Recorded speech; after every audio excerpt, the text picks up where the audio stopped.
Okay, Adam.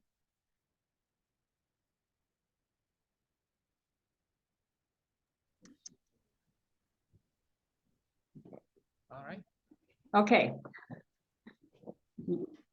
Welcome, Adam. You don't seem to be muted anymore, so. No, I'm here. So if you're ready for me to start talking about marmots, I just have to, once I start, you might not get me to stop. So that's okay. I'll just do a very quick introduction here, and then I will ask people to hold any questions until after you're finished. They can use the chat function if they're on Zoom, or they can just make a note to themselves if they're in the church hall, if you don't want to interrupt the presentation. Adam is the executive director of the Vancouver Island Marmot Recovery Foundation, which he joined in 2015. And prior to that, he was busy saving other species as the executive director of Habitat Acquisition Trust. We're looking at conservation programs for diverse things such as sharp-tailed snake, western painted turtles, blue-gray taildropper slugs. I have never even heard of those. nobody has. And lots of other things. So what's so special about the Vancouver Island Marmot? Well, it's listed as endangered under the BC Species at Risk Act, and it's critically endangered nationally and internationally. It's the only mammal species endemic to British Columbia and is only found on Vancouver Island. So Adam is now going to take us on a journey of recovery from a tragic low of 26 animals in the wild to what had been up to 250 in 2022. So it's a wonderful story of bringing a species pretty well back from the brink. And I'm looking forward to his presentation. Thanks, Adam. Thank you. And I'll just share my screen here. Maybe. There we go. Oops.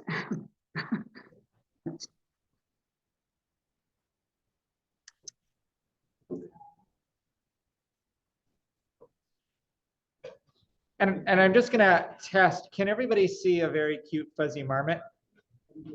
Perfect. All right. So this is a young Vancouver Island marmot.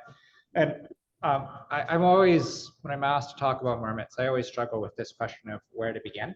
So buckle up. I've decided tonight just to begin at the beginning, which is roughly 2.1 million years ago, sometime in the early Pleistocene, when Vancouver Island marmots, well, I shouldn't say Vancouver Island marmots, when the common ancestor of Vancouver Island marmots and hoary marmots first made their trip to Vancouver Island. This was a period of glaciation where glaciers were forming and shrinking and forming and shrinking. But those first marmots that arrived here, that common ancestor that arrived here, probably showed up about 2.1 million years ago. And that common ancestor, in many ways, is very similar to the animal that we have today. It wasn't a Vancouver Island, or at least not a modern Vancouver Island marmot yet. But it did have many of the traits of both Vancouver Island marmots and hoary marmots here on the mainland.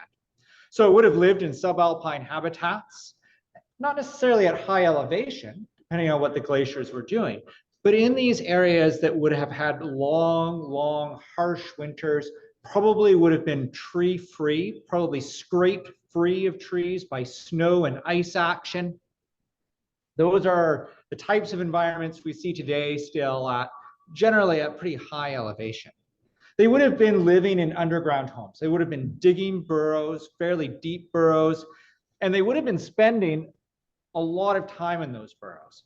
So these were already very accomplished sleepers, probably hibernating for many months, maybe the 5 to 7 months that both Vancouver Island marmots and hoary marmots hibernate for.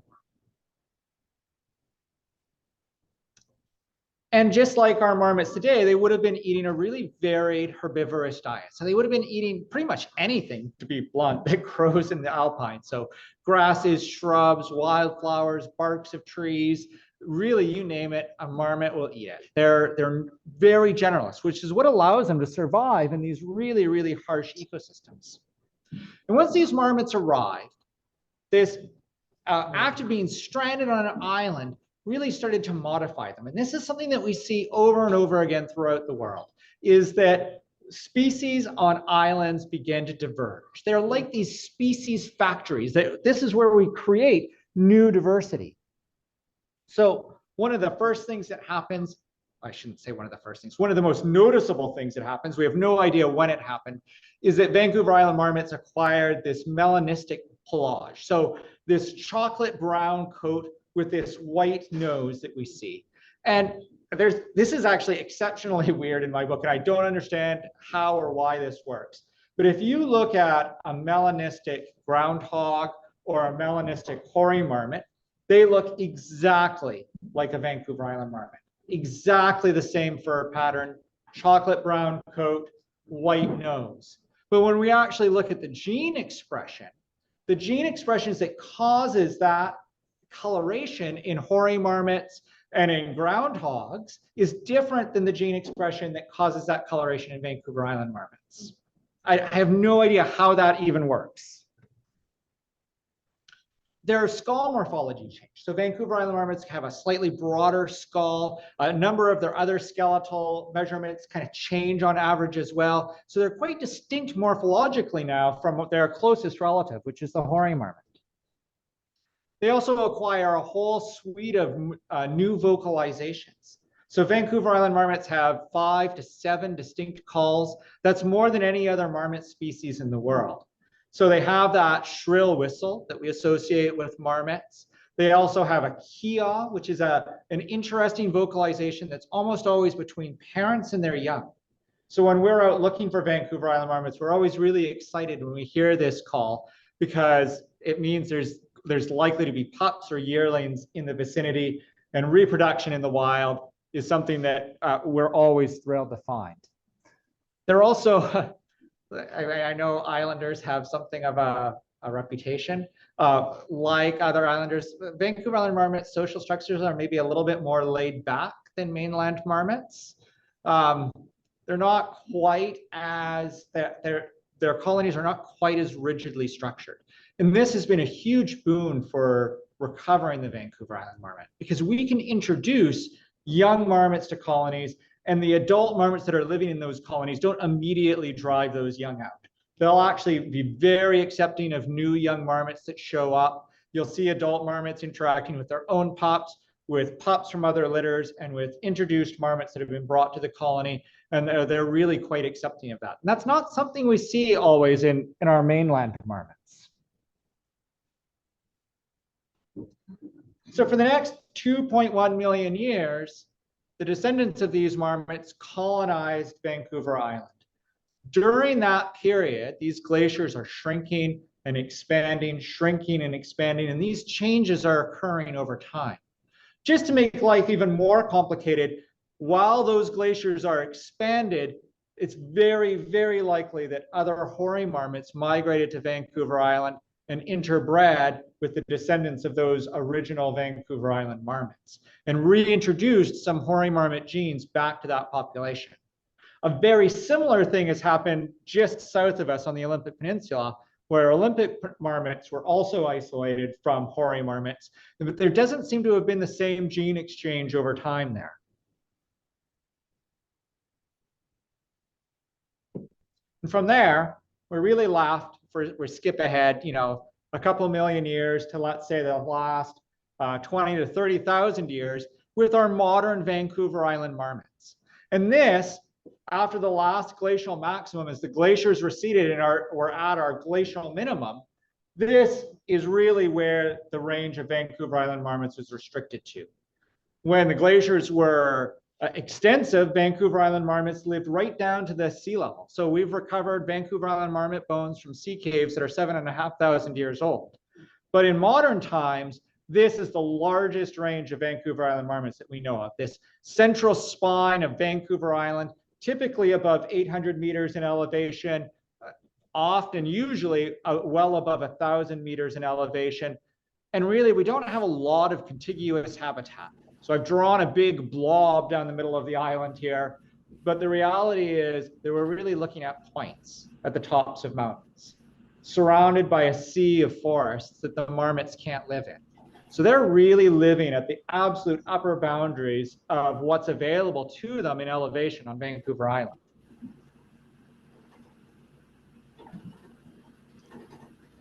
These marmots, they're about the size of a large house cat.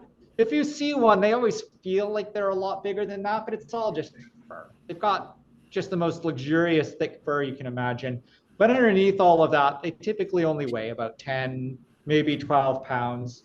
We had a really large one this year, Armitage. He weighed in at 7.07 kilos, which is about 15 and a half pounds. That's about as big as our marmots ever get. Males are slightly larger than females on average. This is not something you're going to be able to see. If you have them in a scale, maybe that might help you sex them, but it's only a little bit larger. For females, likely as an adaptation to living in this subalpine harsh ecosystem, they're going to have 2 to 6 pups, but probably only once every other year. The frequency which they have young is really related to their body condition. So for female marmots, these animals have gone into hibernation right about now. They're just starting to go into hibernation now. They're going to come out of hibernation in April or May, probably closer to May next year. And during that time, they're going to lose about 30% of their body mass. If they're going to reproduce, males are impregnating females as soon as they come out of hibernation. They may not even have left the burrow yet, and they're being impregnated. While they're gestating young, the females aren't able to regain any body weight. About a month later, we call it June 1st on average, the females are going to give birth to young. And then, of course, like all mammals, they're going to be feeding their young milk. And it's going to take about another month for those young to actually wean and start finding food on their own.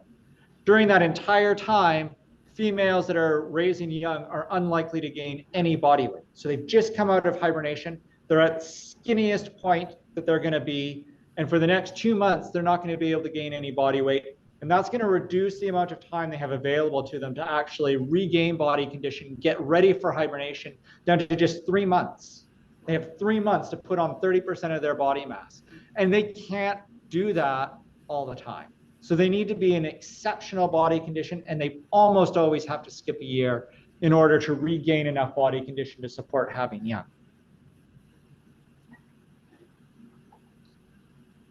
So for wild marmots, they're going to reach adulthood at about 3, maybe 4 years old. If they survive their first year in the wild, and there's pretty high mortality rates during their first year in the wild, but if they survive that first year, we can expect that they'll live between 6 and 10 years typically. So if you're a female marmot, your first reproduction, let's say it's at 3, you only reproduce every 2 years and you live for 8 years in the wild, probably only ever going to produce 2 or 3 litters of pups in your lifetime.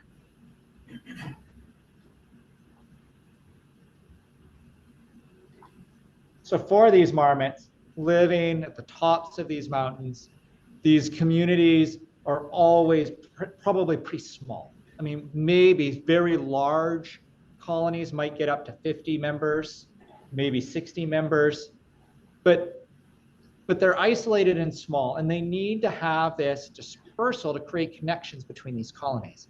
So when, particularly males, when they approach adulthood, they typically get booted out of their colony. And they have to go and they have to find another colony to live in.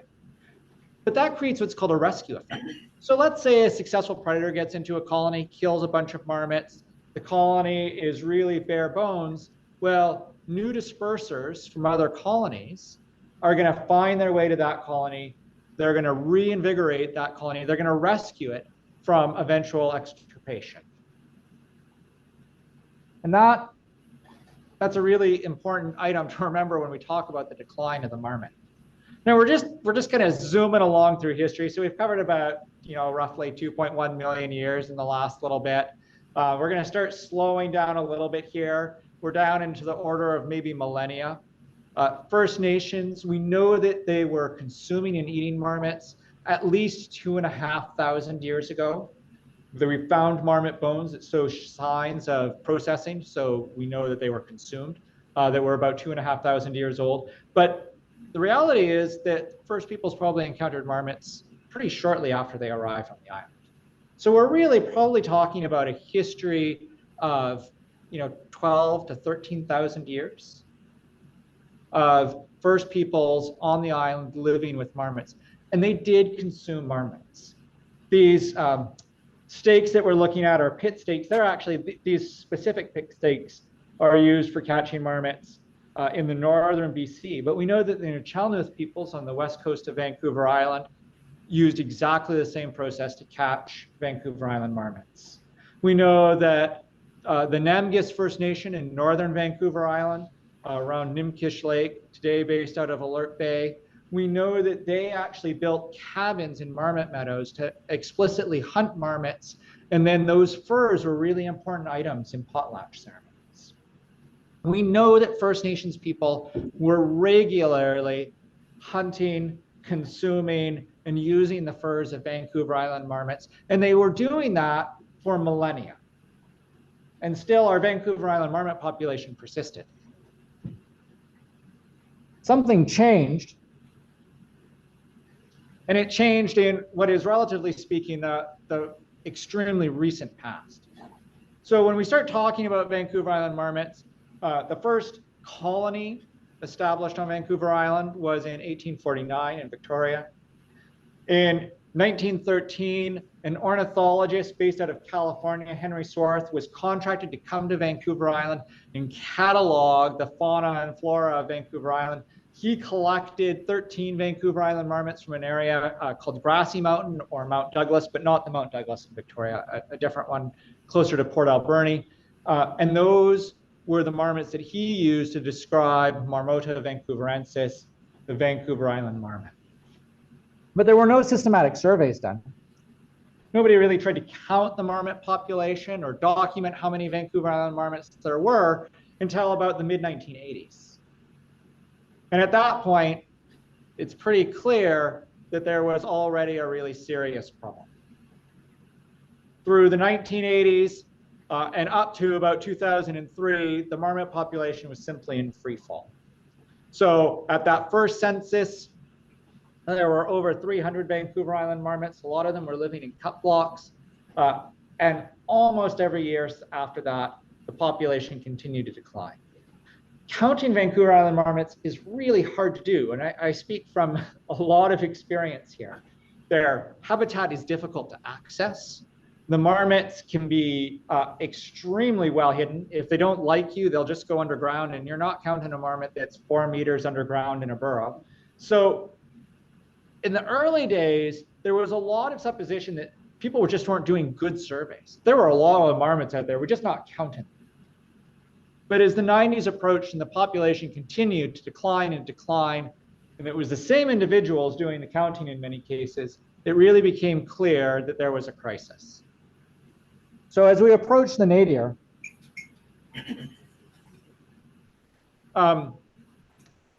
there's real questions about what it is that was going on. And it's difficult sometimes to talk about why the marmot declined without understanding some of the things that didn't cause the marmot decline. And the big one is their habitat. We usually figure kind of habitat loss as being a primary driver of species decline. But in the case of the Vancouver Island marmot, their habitat is still there. You can't log a Vancouver Island marmot meadow because Vancouver Island marmot meadows don't have trees. Right? They are scraped free by snow and ice action. They literally live in avalanche chutes and bowls. So there's no trees there. There's no people there. We're not building things in marmot meadows. It's too harsh. It's too remote. The only thing that anybody's ever tried to put into a marmot meadow is a ski hill. And as far as we can tell, ski hills are actually kind of good for marmots. So it's not that we really disrupted their core habitat, but it is a lesson in how the habitat of the Vancouver Island marmot and the habitat that surrounds them are inextricably linked. And there were a lot of complex land changes that happened on Vancouver Island. I'm going to talk about 3 in particular that we've identified that we think really contributed to the decline of the Vancouver Island marmot. First one is high elevation logging. Now, again, you cannot log a marmot meadow because there's no trees there to log. That's what makes a marmot meadow a marmot meadow. But Vancouver Island marmots would see these high elevation cut blocks and they would look at them and they would go, oh my gosh, I don't have to make the journey, 16 kilometers to another mountain peak. And those 16 kilometers are the harshest, worst terrain you can possibly imagine. They're cliff faces, they're valley bottoms. It's insane. So if somebody's going to create a nice home for you right next door, I'm just going to go there. And that's what marmots did. At one point, 50% of the marmot population was occupying these high elevation cut blocks. And the problem with cut blocks is that they don't stay tree free. I mean, the problem for marmots with cut blocks, it's probably good that trees regrow there, but it's not good for marmots because as the trees regrow, the marmots stay put. But the predators start to move in and the marmots need to have those open sight lines to be able to see predators. And so we'd have these really successful cut block colonies and we'd lose entire colonies in the space of a year, probably to a single cougar, single wolf pack, just moving in, being incredibly successful at hunting these marmots because these young trees are popping up and providing stalking cover. I talked earlier about how important dispersal was to the Vancouver Island marmot's success. Now, those cut blocks played a big role in disrupting that dispersal because those young marmots weren't going and finding another natural colony. Instead, they were just going next door to the cut block and stopping there. So they weren't rescuing other natural colonies anymore. But on top of that, other landscape changes like creating hydroelectric dams, creating these large lakes and valley bottoms, those really severed the connections that Vancouver Island marmots were making between their mountain homes. So Buttle Lake, both sides of Buttle Lake is lined with marmot colonies that we've reestablished there today. Almost certainly was in the past as well. But the marmots don't have any way to cross that lake. Previously, before the advent of Strathcona Dam, it's likely that marmots could move across a small river, especially during the peak of summer when water flows are really low. So we have to try and actually reestablish new dispersal routes so that marmots can find their way around that lake. And the other big change on Vancouver Island was the introduction of cottontail rabbits. Before cottontail rabbits arrived on Vancouver Island, and I should mention cottontail rabbits, they live at low elevation. They don't compete with marmots for food. We seem to have gotten lucky. They don't seem to have introduced any diseases. The problem with cottontail rabbits is that they're good food for golden eagles. And they're active year round. So after cottontail rabbits were introduced to Vancouver Island, we started to see that golden eagles started to nest on the island. Prior to that, golden eagles were considered a vagrant species. But that introduction of a year-round, relatively plentiful food source for golden eagles allowed those eagles to come, start nesting, and establish territories there. And golden eagles, I mean, they're phenomenal predators of small mammals. Bald eagles are fish eagles. They eat fish, they eat gulls. They almost never eat mammals. We've never recorded a bald eagle eating a Vancouver Island marmot. But golden eagles are an entirely different story. And the introduction of cottontail rabbits really allowed them to start to become marmot predators as well. Once the marmots disappear, they shouldn't have had anything to eat during the wintertime, but those cottontail rabbits were a plentiful food source and continue to be. So when you take all of these factors together, what really started to happen was that these network of colonies that were supporting each other through dispersal started to break down. And like any network, it was really the strength of the network was the connections.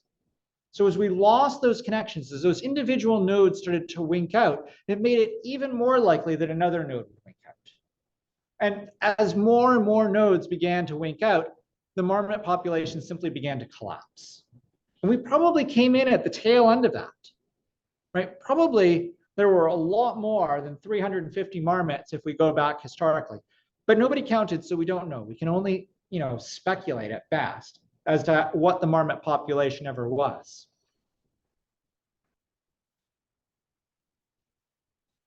So in terms of how bad it got, I mean, I think it's fair to say this is about as bad as you can get for a species before you lose the species altogether.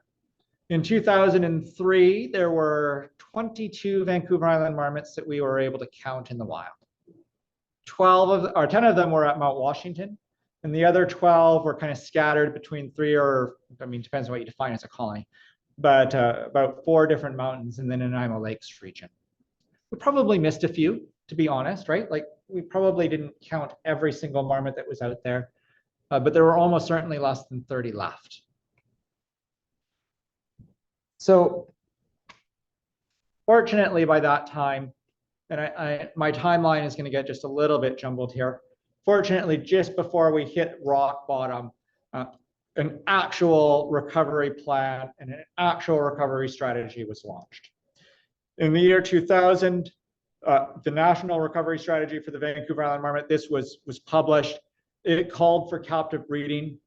It acknowledged that this population was not going to rebound on its own. And really at the time, the thinking was that the population of Vancouver Island marmots would go extinct in the wild. The feeling was that we were likely to lose this species altogether. As that plan was being drafted, the organization that I work for was created explicitly to do on-the-ground work to try and recover the species.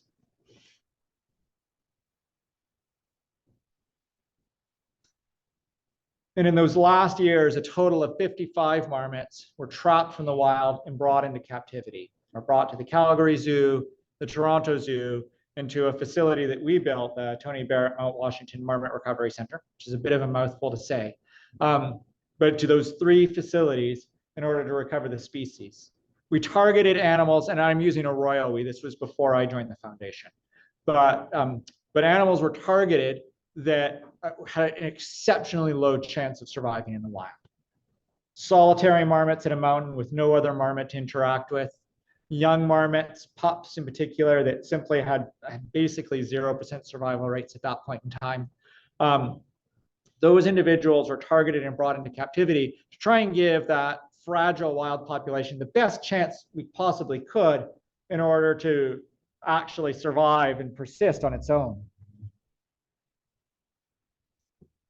This is the facility that we built. Right now, there's 117 marmots in this building for the winter, and about 60 of those will be released to the wild next year.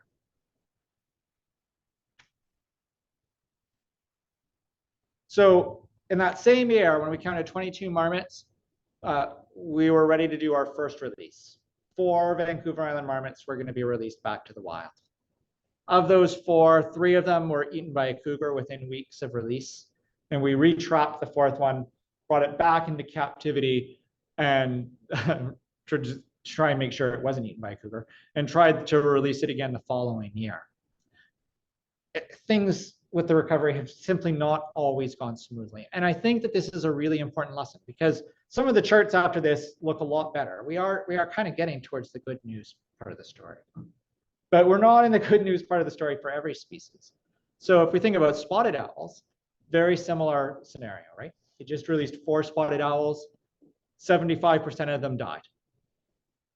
And that's a story that resonates with me. I mean, I know how that feels, right? Like that, it is brutal sometimes working with reintroductions. In our case, we were able to continue reintroducing marmots. And over the past 20 years now, we've released 576 Vancouver Island marmots to the wild. And that has been successful at rebuilding some of the wild population. And I always have to hesitate. It's not like our job is done. But the population has grown really substantially.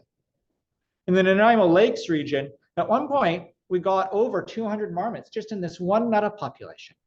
And at that point, we kind of looked at about the number 200 as being maybe a number where the population might be self-sustaining. And so at that point, we kind of took our foot off the gas. We said, okay, we'll switch our attention to another part of Vancouver Island, reintroduce marmots there, and we'll see how this population fares. Answer, by the way, was not very well. The population cratered without our support. So unfortunately, we've started to reintroduce marmots again to the Nanaimo Lakes region. And we're starting to look a lot more carefully at, what are the things that's really going to make for a successful population. It's not just going to be how many marmots are there. It's going to be how often are those marmots having young? How many adult breeding marmots are there? It doesn't really matter how many pups, that sounds terrible, but pups, that a lot of them are going to die. So if half your population are 1 or 2 year old marmots, probably that's a good indication that your population isn't as rosy looking as you think it is. But things, even if the Nanaimo Lakes looked bad, when we started to try and reintroduce marmots to Strathcona Provincial Park, things there were a whole lot harder for us. So in the Nanaimo Lakes, when we released marmots, the reality is most of them seem to survive at least for a year or two. But when we started reintroducing marmots to Strathcona Provincial Park, initially, about 4% of them would survive to adulthood. So for every 20 marmots that we released, we'd get 1 adult marmot in the park. And I mean, it really is difficult, right? We're dealing with these marmots, we're raising them. People can't actually see, or can you see me? I can't. We're raising these marmots by hand in these facilities. We're caring for their parents, we're caring for the young, we're trying to manage them to release, and knowing that you're releasing marmots that almost certainly are just going to get eaten or not survive the winter was heartbreaking. There were a lot of reasons we think for that. The big one being marmots had been extirpated from Strathcona Provincial Park for a long time. And marmots reuse their homes year after year after year after year. In the case of a hoary marmot, there's 1 hoary marmot burrow that's been documented in continuous use for 40 years. And the reality is that's just when people started documenting that that particular burrow was being used by hoary marmots. We have no idea how old that burrow was. So having the energy to put on body mass for winter, find a good burrow to dig, and then dig 2 to 4 meters deep into the soil and build a multi-chambered hibernaculum, that was probably too much for most of our marmots. But we did figure out a couple tricks. So, oh, I already talked about this. You see, I get ahead of myself. But we did figure out that when we were releasing more experienced marmots to the park, that they did a lot better. So we'd find marmots that were occupying a cut block, so they'd lived in the wild, and to get them out of the cut block, we would translocate them to Strathcona Provincial Park. And those marmots seemed to do way, way better than our captive bred marmots did. And so we tried to figure out a way that we could kind of replicate that our experience. And what we knew was that at Mount Washington, which is a ski slope, there's people there all the time, marmots there did fantastic. Our survival rates at Mount Washington are above 90% most years. So we thought, okay, well, what if we release a marmot to Mount Washington? Then we go back the next year, we retrap it, and then translocate it to Strathcona Provincial Park. Will it do better? And the answer was, yeah, it works way, way better. We went from 4% survival rates to 20 to 25% survival rates, which is pretty close actually to wild marmots. So, so that's really helped us rebuild the population in that park. And my population graph for Strathcona Provincial Park is already out of date. We've discovered a couple of new colonies already, 4 new colonies this year from marmots that we had initially translocated into Strathcona Park, established themselves, created a colony, and then the young from those colonies are going out and establishing new colonies in Strathcona Park on their own. It's absolutely incredible to see the marmots beginning to reoccupy this incredible expanse of habitat. Still have some challenges there for sure, particularly with dispersal, but they are being successful. We are finding more tools to try and help them be successful, particularly in extreme areas like Strathcona. So one of the big ones is this supplemental feeding program. So to be honest, initially, we were having a hard time counting marmots, and we'd put out these cameras and we'd never seen any marmots on the camera. So we were like, well, what can we do to get the marmots to come to the camera? And so we thought, well, what if we leave them a few of these biscuits that we feed them in captivity? What if we leave a few of them out there? Maybe they'll come and they'll check out the camera. And it worked really well, so we kept doing it. But then we started to notice that marmots that had access to the biscuits, those colonies seemed to produce more young than we expected. And we thought, hang on, we know there's a link between female body condition and how many young they produce. So what if we target these colonies, provide a little bit of food just early in the season, just as the females are coming out of hibernation? If we can rapidly improve their body condition right then, maybe they'll produce more young. We're working on a study right now with Wilder Institute, Calgary Zoo, to document this really works. But anecdotally, we really believe this has a big impact on their reproduction. And wild marmots, I mean, wild-born marmots are way better than captive-bred marmots. The other thing we're beginning to do is habitat restoration. I said earlier that humans had not directly impacted marmot meadows, and that's true. But we are, of course, indirectly modifying marmot meadows rather dramatically through climate change. So everything that we talk about with climate change down here at sea level, is frightening. But you have to understand that that's all magnified many times when we start talking about the impacts of climate change on subalpine and alpine ecosystems. We've been seeing impacts from climate change at higher elevations now for 20, 30, probably more than that years. We know about glacier loss, but in marmot meadows, it's the loss of snow energy. So snow energy, snow creep, and avalanches are supposed to be keeping marmot meadows free of trees. And as we lose snow energy, snow, instead of landing and accumulating as snow, it's landing as rain and just washing off the side of the mountain. That snow energy isn't there to scrape away the trees. And so trees are beginning to colonize marmot meadows. They're changing that ecosystem from an open, tree-free, meadow-like environment to simply young forest. And we know that marmots can't live in young forest. They're not alone. There's other species that rely on those ecosystems too. We have a unique subspecies of white-tailed ptarmigan on Vancouver Island, which we call the Vancouver Island ptarmigan because we're not very original with our names. Other species also rely on this. And so we're beginning to go into these meadows and just manually remove the tree ingress to try and restore these meadows to a condition that more closely resembles what we see in really old photographs of those sites. So we talked a lot about the past, kind of caught you up on the present, where we're at today. We have about 250 to 300 Vancouver Island marmots living in the wild, which is still one of the most endangered mammal species on the planet, but a lot better than 22. We seem to be able to go in the right direction. We have some real tools. So what's next? What is the future for this species? And there are some things that it's going to be really hard for us to do anything about. And this is a big one. Because the Vancouver Island marmots had such an incredible population bottleneck, we really don't have that many founder individuals left that are responsible for every single marmot on the landscape today. So the marmots are healthy.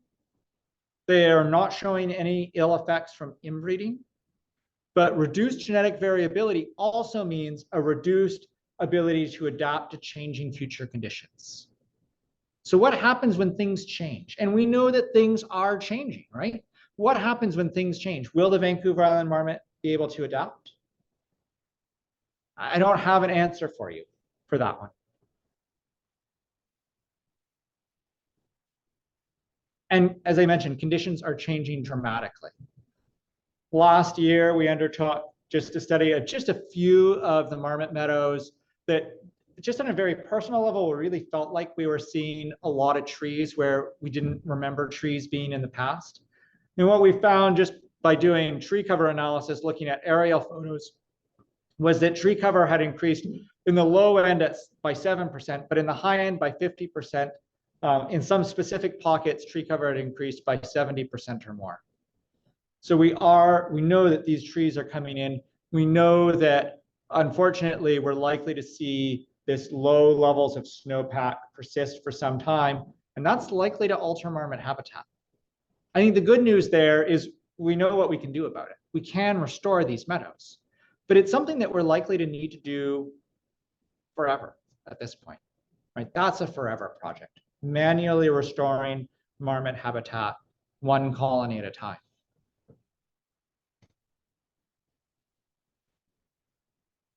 So I do think there's a future for the marmot. I think we can do this. And I think it's really important that we do this.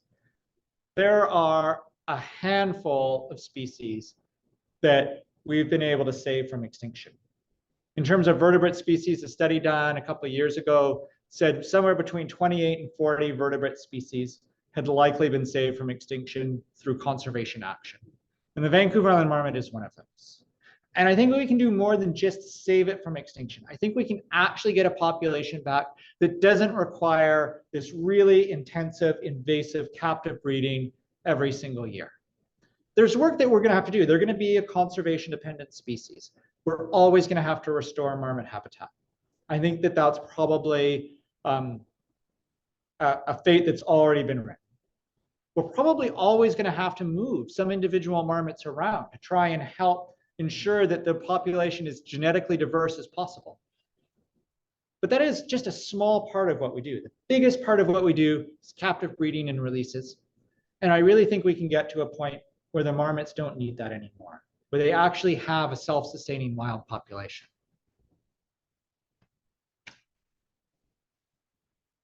And I think that's really important for other species, because this is going to happen a lot more often, is already happening a lot more often.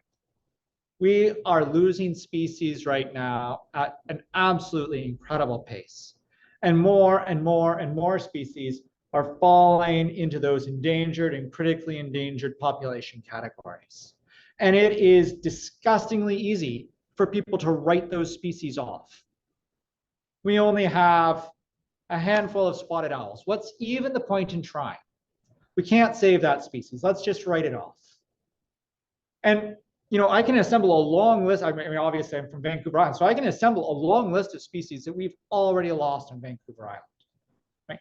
Western pond turtles are gone. Wolverines are gone. Western bluebirds are gone. That's just the W's, right? Like, government isn't going to step in and save all of these animals. Nobody's going to step in and save these animals and plants unless we show that it's possible that even the most endangered species can be recovered. That's what really attracted me to come and work for this project after having done endangered species work with other species. None of them as cute as the marmot, there's that too. But that hope is something that was profoundly attractive to me. And I think it's something that the conservation movement needs, not just in Canada, not just in BC, but globally. We need to know that we can succeed at bringing these populations back. And we can. It takes time, it takes money, it takes a massive amount of work, but it is possible to do this. We don't have to consign our biodiversity to the dustbin of history.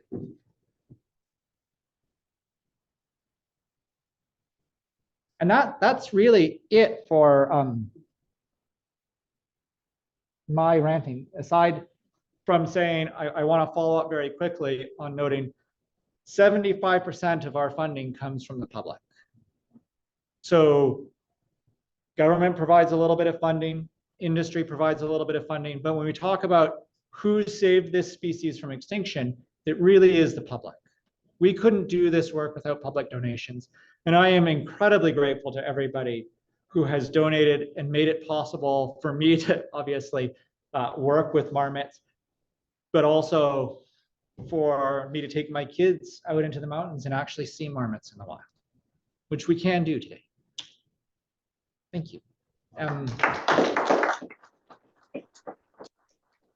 Thank you so much. Elizabeth or somebody to help me with questions, if there's questions from the Zoom audience or the room. I will go through the chat questions first.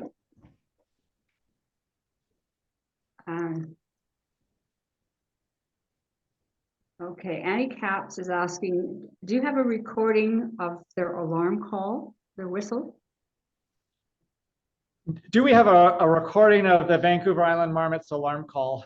I mean, we do, yeah. they're really bad recordings. I'm sorry. Can go to our YouTube channel, and we've got some YouTube videos labeled Marmot alarm calls, and you'll see what I mean. It's been really hard for us to get some good recordings. I'm really sorry, I can't answer that question better, but yeah, there's recordings, they're not very good. Their alarm call is that loud piercing whistle. It sounds a little bit like a varied thrush. My experience is that every time I'm hiking up to a marmot meadow, I start to hear varied thrushes, and I go, is that a marmot? No, that's not a marmot. That's a varied thrush. Is that a marmot? No, that's not a marmot. And then I hear an actual marmot. I'm like, why did I ever think those varied thrushes were marmots? But it does sound sort of like that. And then that kee-aw, I mean, I can't even do that other than to say it can be so loud. It really, you get up into this alpine area, and it's silent. There's no noise. There's bird song, but it's relatively quiet. And then suddenly there's this kee-aw, this upset adult marmot that you didn't even see, and it really just like it knocks you off your feet. The whistles are loud enough too that when we're actually carrying marmots, we need to wear ear protection. They can be pretty hard on the ears when they're upset. Okay, thanks. Justine is saying, if human-caused climate change is addressed in a significant way, and that's a big if, do you think we can reverse over the long term the invasion of trees into marmot habitat? And absolutely. Increase? If climate change were reversed, if we could roll that back, yeah, that precipitation is still there. It's just it's landing as rain, not snow. So if we got that snow action again, those building snowpacks, and sometimes it's avalanches, and marmots do live in literal avalanche chutes. That's their habitat. But oftentimes it's just snow creep. So it's just that snow moving, inches at a time, but with an incredible amount of power. So if the snow accumulation was there, yes, we would have those habitats naturally maintained again. Okay. Now, Annie Capps was asking about their predators. Now, I know you mentioned golden eagles. Are there others? Yeah, so the three primary predators for Vancouver Island marmots are cougars. They take the most marmots by a long shot. Wolves and golden eagles. Wolves and golden eagles sort of go back and forth for second place. Cougars are our biggest predator. There's a few other ones out there. There was a bear that ate a marmot once, but we're pretty sure the marmot was actually carrying on its last legs already. Same thing goes, there was a marten that ate a marmot once that we know of. We're pretty convinced that marmot, it had just come out of hibernation. We're pretty convinced that it was a marmot that wasn't going to make it. So I didn't describe this during hibernation, but when marmots go into hibernation, they use very, very little energy until they start to come out of hibernation. So 80% of the energy that they use during hibernation is actually at the very end, when they're coming out of torpor and they're needing to reinvigorate their bodies. So initially, when they come out of hibernation, their digestive system is completely synapsed. It's really, there's nothing there. They need to pump a huge amount of energy into that before they can even begin to digest food. So we'll see marmots, they come out of hibernation and they'll literally die with food in their mouths or undigestible food, in their throat or stomachs, because they don't have enough energy to reinvigorate their digestive system. At that point in time, those marmots are really vulnerable to anything. Anything could kill one of those marmots. And we think that this marten had found a marmot that was literally laying right at the edge of its burrow. It had emerged from hibernation successfully, but then effectively starved to death, even though there was abundant food. The marten found it and ate it. It's a predator event, but I don't know. I wouldn't. It's not a population level issue. Yeah. Okay, now Brian Avent was asking a question, which I think you at least partially answered. He was asking if in your work with the Vancouver Island Marmots, have you seen any sign of wolverines? Now, I think you said that there are no wolverines now, but were there wolverines before? Yeah, there were wolverines on Vancouver Island, absolutely. We have never seen a sign of a wolverine on our project. We've worked with a couple of researchers who've been trying to identify whether there's still any population of wolverine on Vancouver Island.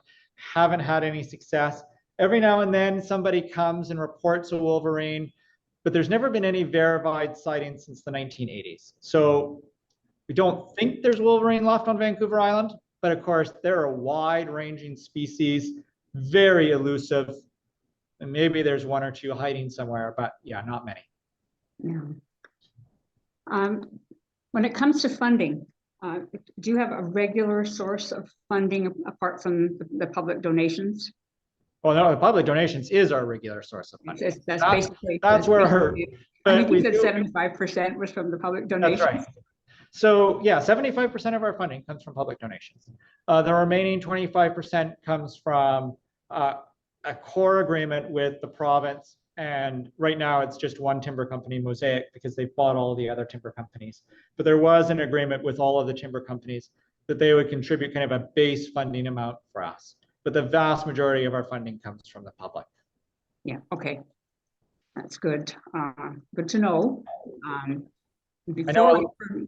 Before I turn it over to Nikki to deal with questions from the hall, I just wanted to say that I sent in a book that I purchased by Catherine Babel.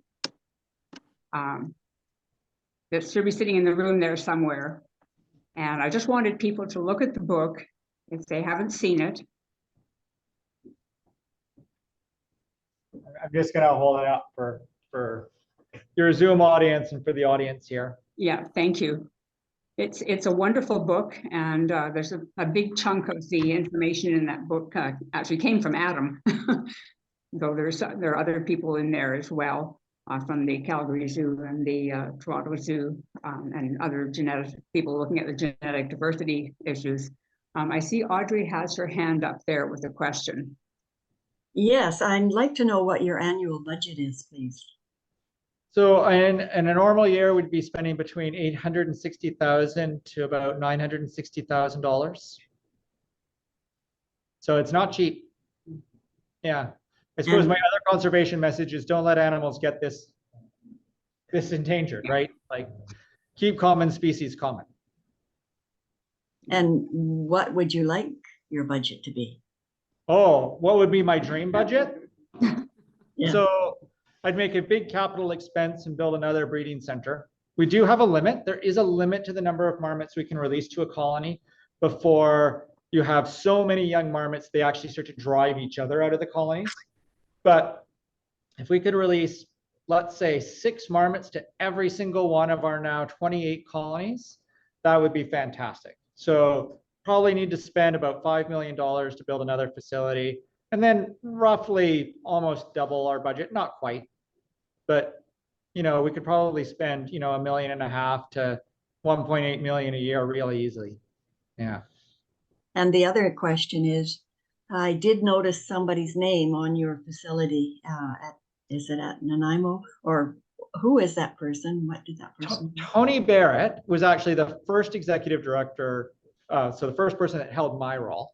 And unfortunately, he died while raising money for the facility. And so the facility was named after him as he was bringing together the money to make it possible. So yeah, it was quite a shocker to everybody involved. Thank you. Okay, thank you. I'll see you now if Nikki can help you if there are any questions from the hall. I can repeat questions. I just want you to moderate. Tell me who I'm allowed to talk to. I got a question. All right, we'll start there. I know I've seen a couple other hands too. Yeah, I'm wondering if you work with Netflix on sea wolves, and if so, were they generous? And I imagine the Vancouver Island Marmot is a pretty popular animal now with the public. This would be a big spotlight on that from that series, because that was a very popular series. So the question from Nikki was, did we work with Netflix on Island of the Sea Wolves? And did they support our work? And the answer to both of those is yes. So if you really read all the credits, Marmot Recovery Foundation is in the credits. We were there with them almost every day. So we would help guide them to where the marmots were, review with them how to film the marmots without disturbing them. All of the information in that, right down to the names of the individual marmots in that series, are accurate. All of that information about what was happening on the hill at that time, all that information came from us. And I would still love to have Netflix's budget because they clearly have a lot more money than we do, but they did help support our work. Absolutely, they made a contribution, both a financial contribution and or the production company made a financial contribution, and they were generous in giving us basically all the camera equipment that they'd used so that we could continue using that. Have you seen more public funding as a Yeah, we definitely saw an influx of people who had seen the series and contributed to us as a result. And kind of hoping that they'll win a bunch of these Emmy Awards that they've been nominated for. And maybe that will create a second round. Yeah. I know, yes. Does the peacock population have any relationship with the success or failure of the marmots? There are no pika. So the question was, does the pika population have any impact on the success or failure of the Vancouver Island marmot? But there are no pika on Vancouver Island. So we could talk for ages about island biogeography and how islands invariably are missing, species that occur on the mainland. And sometimes it's not really obvious why. And pika is one. We don't have pika. So. It covers this, but what's the average litter size? So the average litter size is 3.46, or 2 to 6 is sort of a normal litter. Sometimes we see singletons. This year we had one litter of 7, which was pretty impressed at Mom in that case. But 2 to 6 is normal every other year. How long are the young marmots dependent on their mothers? How long do young marmots spend with their mom? So they're totally dependent on their mom for the first month because they're getting milk from her. That's 100% of their food source.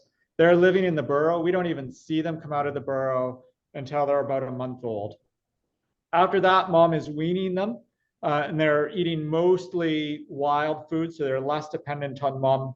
But they'll spend at least the first hibernation and often their second hibernation with mom and dad.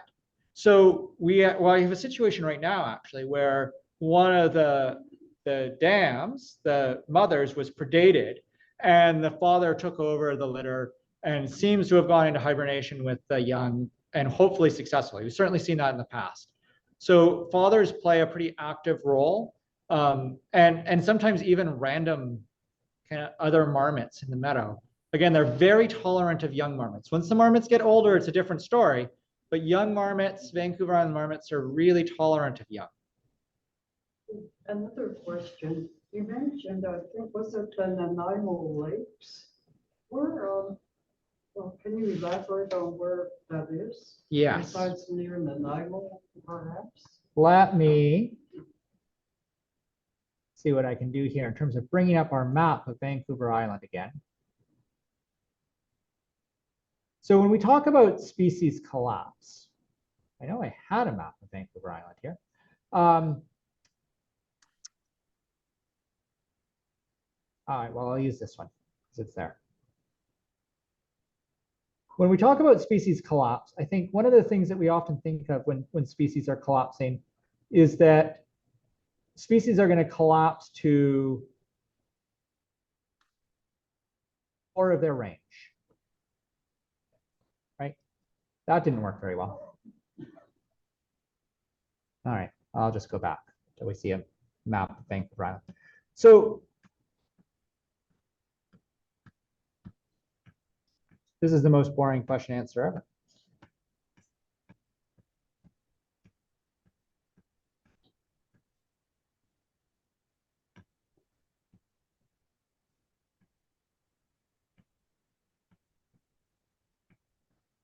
All right, I'm going to give up on our map. You can imagine Vancouver Island. We all live in BC. This is one small part of Vancouver Island. This is Strathcona Provincial Park. That would have been the core of the Vancouver Island Marmot Range. It extended north from there and south from there. The Nanaimo Lakes area is the area just above Cowichan Lake.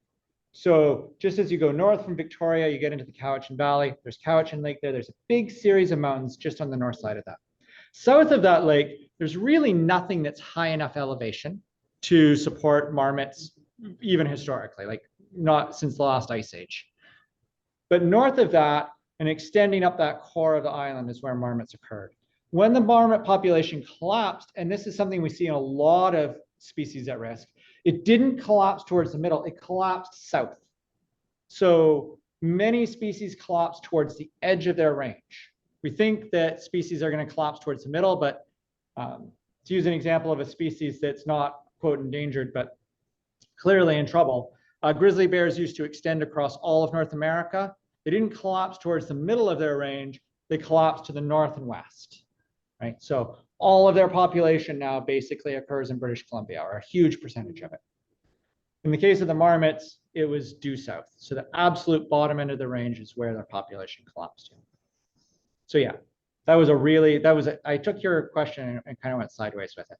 It's okay. All right. It Yeah. was an interesting sideways excursion. Oh, good.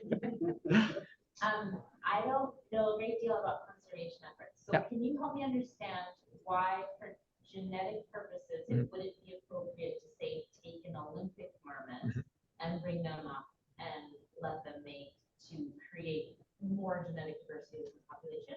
So probably would be a hoary marmot, not an Olympic marmot, just because even though both Vancouver Island marmots and Olympic marmots probably descended from basically hoary marmots are our closest relative to Vancouver Island marmot. There's sort of two answers. One is you would lose the biological distinctiveness of the Vancouver Island marmot, right? That would be gone.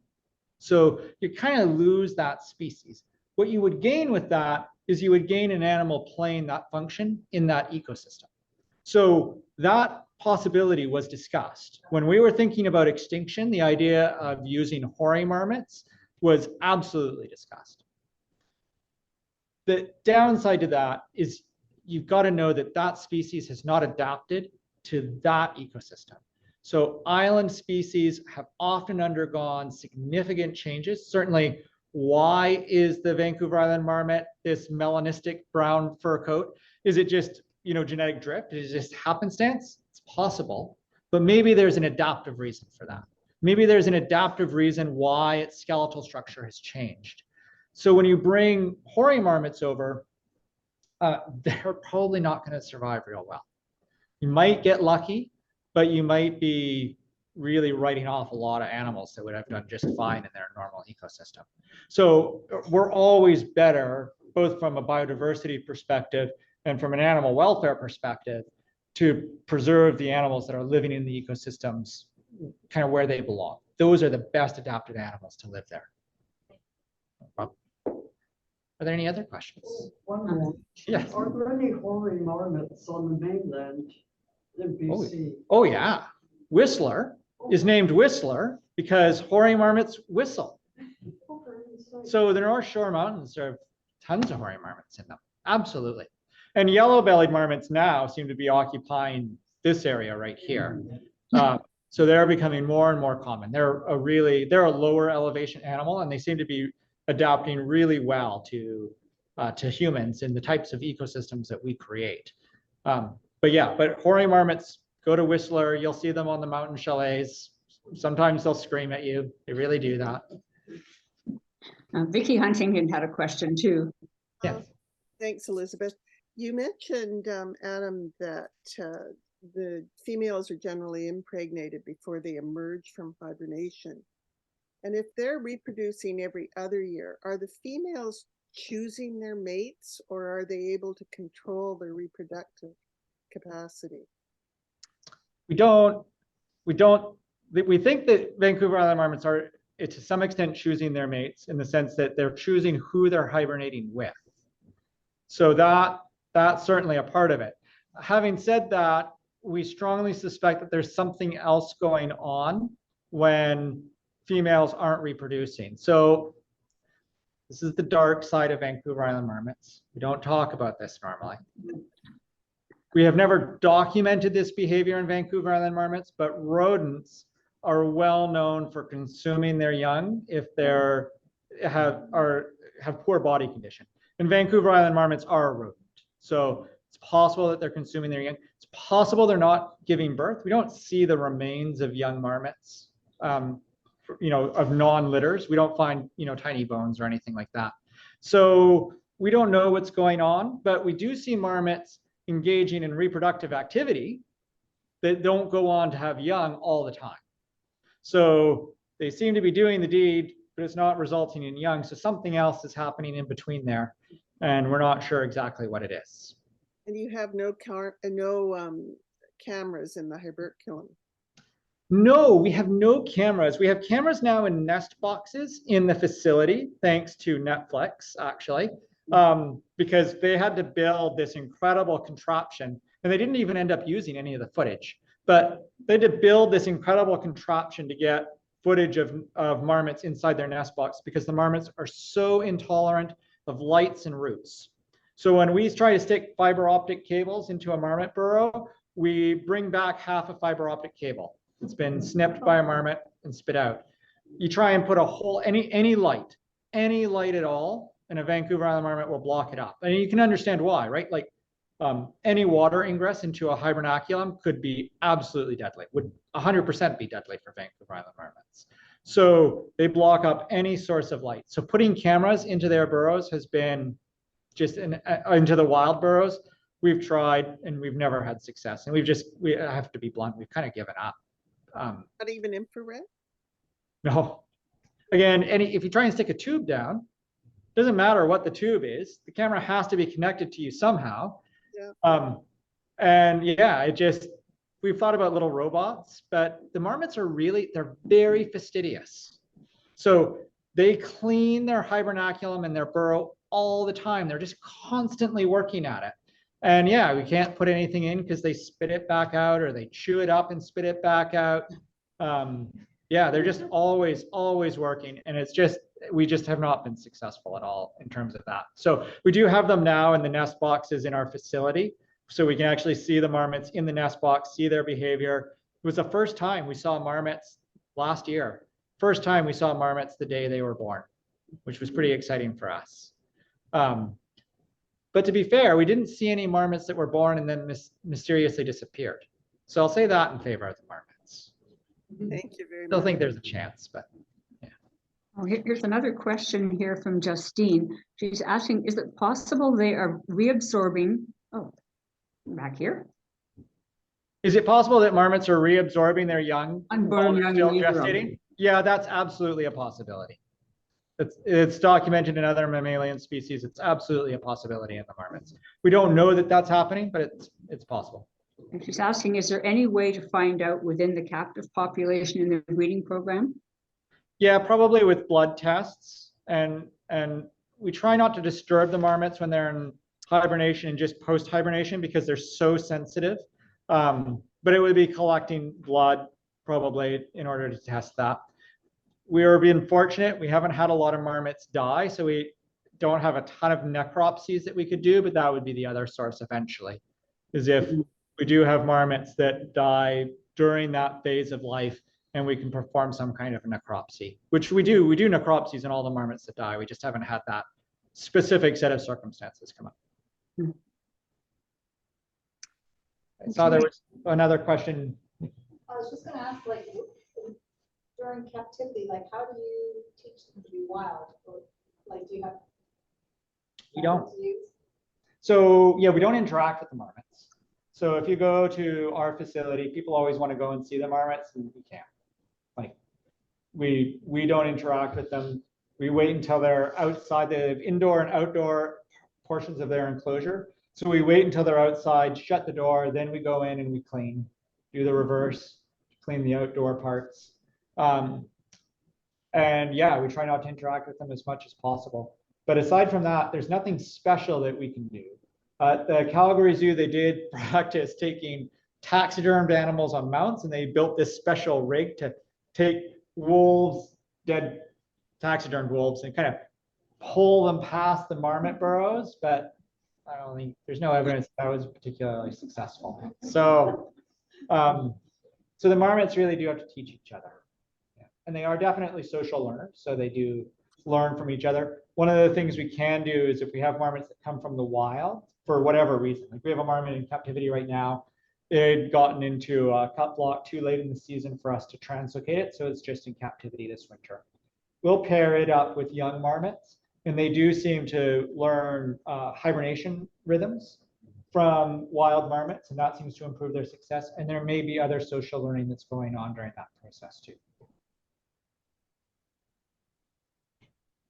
Okay, I've exhausted you. Thank you for listening to me talk about marmots. I think we may have finished with our questions, I think. Thank you so much, Adam. That was very, very interesting. And I certainly wish you all the success in the future with these wonderful little creatures. And I assume that you're planning on staying with that program for a while. Yes, I'm certainly planning. Unfortunately, I'd love to say that we are going to wrap up with the marmots because they're successful and done, but I think we still have a fair number of years of work ahead of us. I would imagine so. But what you've done so far is quite wonderful. Thank you. And I hope that people continue to support you. I know I will. And I think we can just about done for the evening. One thing I would like to, I think we had a round of applause for Adam. But I think we should also have a round of applause for Audrey to thank her for taking on this task of chairing the AGM in Sid's absence. No problem. Thanks. And so our next meeting is November 7th, and John Gordon, who's a professional photographer, who's very much involved with the Langley Field Naturalist, is going to do a presentation on birding in the United Kingdom. So that should be interesting. John did present at one of our Birds in Focus visual presentations a number of years ago. He's quite a wonderful photographer, so I think we can look forward to that. So good night, everyone. Elizabeth, before you go, do you want to do the presentation of the poster? Do I want to what? Do the presentation of the poster. Presentation of what? Poster. Jeff's drawing. Oh, I'm sorry. Would you do that?